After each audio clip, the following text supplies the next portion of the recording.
नमस्कार दोस्तों। कुछ लोगों ने मुझे ये कहा कि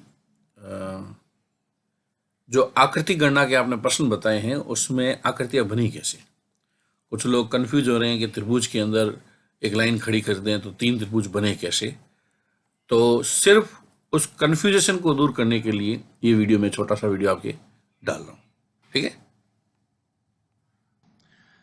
आकृति गणना के सवालों में हमें ये देखना होता है कि इसमें कुल कितनी आकृतियां दिखाई देती है त्रिभुज की। जैसे हम साधारण शब्दों में कहते हैं कुल कितने त्रिभुज बनेंगे। तो यहां अगर हम देखें तो केवल एक त्रिभुज की आकृति दिखाई दे रही है, इसके अलावा कुछ नहीं बनेगा। लेकिन जैसे ही हम खड़ी लाइन के प्रश्न करते हैं, देखिए अभी तक हमें एक दिखाई दे रहे थे जो मूल तो है ही। अब उसके साथ अगर हमने एक लाइन और खींच दी सीधी, देखिए तब आप गौर करेंगे कि हमें अब कितने दिखाई देंगे। एक तो ये वाला, एक ये वाला और एक ये खुद।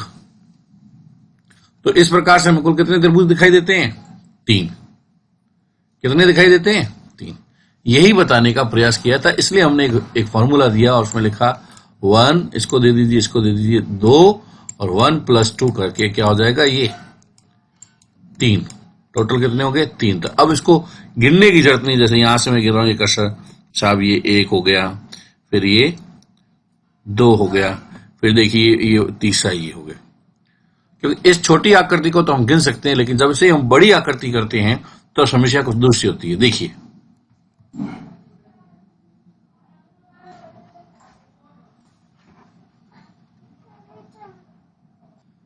अब देखिए, एक लाइन हमने ये खींची और दूसरी लाइन ये खींच दी।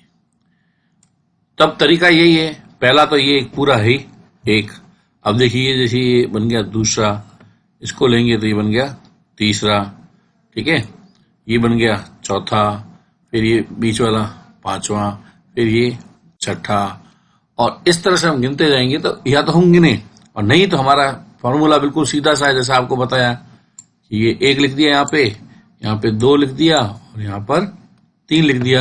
1 + 2 + 3 क्या हो जाएंगे? 6। तो ये इतना सा, और ये वीडियो आप मैं पहले दे चुका हूं। यहां केवल डाउट क्लियर करने के लिए आपको ये बताया है कि आकृति गिनते कैसे फिगर।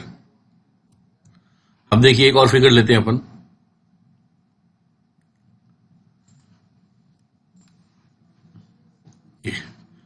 और इसके अंदर जो लाइन हम खींच रहे हैं, एक तो ये त्रिभुज आपको दिखाई दे ही रहा है।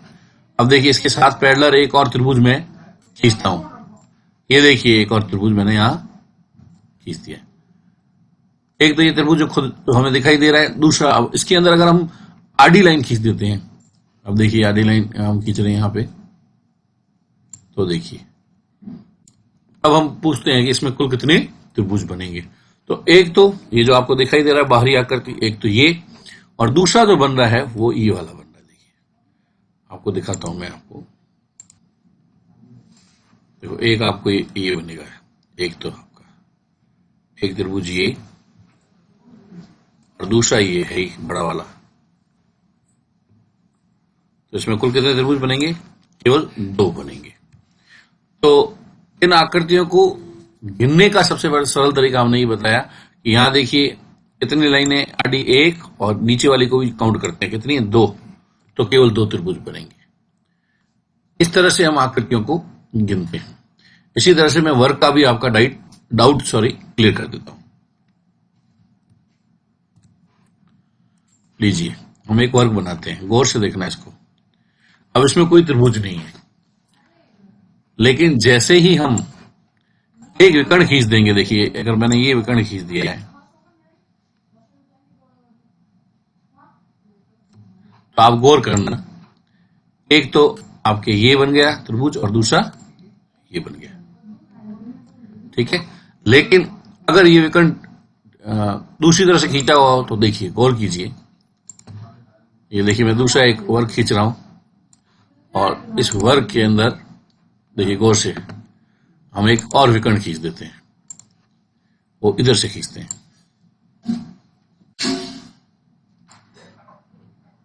तब हमारे पास देखिए कितने बनेंगे, 1 और ये 2। एक विकर्ण, ऐसा विकर्ण खींचने से भी 2 बनते हैं, ऐसा विकर्ण खींचने से 2 बनते हैं, और जब इन दोनों को आपस में मिला देंगे तो 4 तो वैसे ही बनेंगे, एक ये वाला, एक ये वाला, एक ये वाला, एक ये वाला, तो 4 हो गए। और आपस में जुड़ने से भी और बनेंगे। अब जैसे देखिए इनको आपस में जोड़ते हैं तो क्या होगा, देखिए एक हमने वर्ग खींच दिया और वर्ग के साथ अब हम खींच रहे हैं 2 विकर्ण। जैसे इधर वाला विकर्ण खींचते हैं तो एक आकृति तो ये है ही, 2 बन गए ये। अब एक और हम विकर्ण खींचते हैं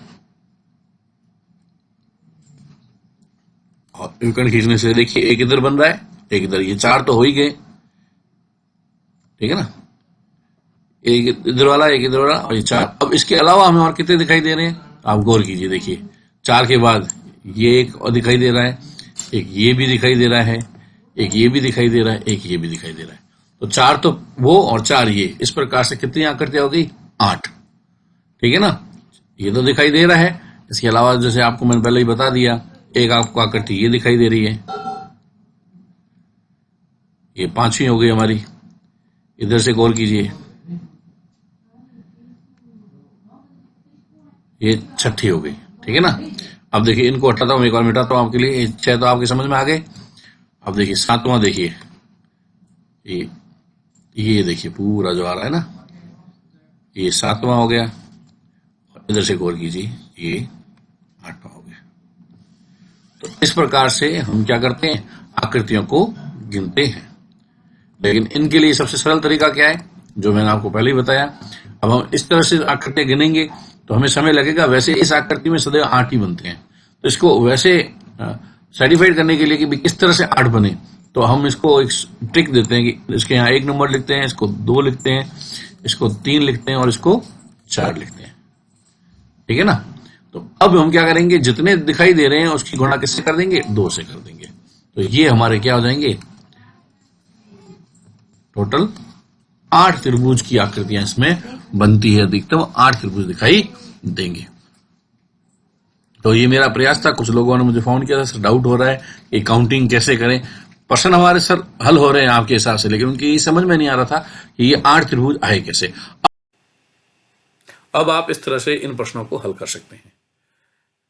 ये जो 2 मैंने आपको वीडियो पहले दिए थे, एक तो त्रिभुज में आकृति करना, त्रिभुजों की गिनती करना, और वर्ग के अंदर त्रिभुज की गिनती करना, ये दोनों के लिंक हम डिस्क्रिप्शन बॉक्स में डाल रहे हैं।